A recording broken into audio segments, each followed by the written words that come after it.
సెరూగు నాహోరును కనిన తరువాత 200 ఏండ్లు బ్రతికి కుమారులను కుమార్తెలను కనెను. నాహోరు 29 ఏండ్లు బ్రతికి తెరహును కనెను. నాహోరు తెరహును కనిన తరువాత 119 ఏండ్లు బ్రతికి కుమారులను కుమార్తెలను కనెను.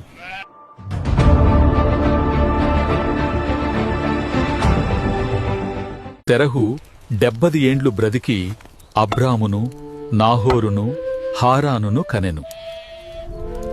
తెరహు వంశావళి ఇది. తెరహు అబ్రామును నాహోరును హారానును కనెను. హారాను లోతును కనెను. హారాను తాను పుట్టిన దేశమందలి కల్దీయుల ఊరను పట్టణములో తన తండ్రి అయిన తెరహు కంటే ముందుగా మృతి పొందెను. అబ్రామును నాహోరును వివాహము చేసుకొనిరి. అబ్రాము భార్య పేరు శారయి, నాహోరు భార్య పేరు మిల్కా. ఆమె మిల్కాకును ఇస్కాకును తండ్రి అయిన హారాను కుమార్తె.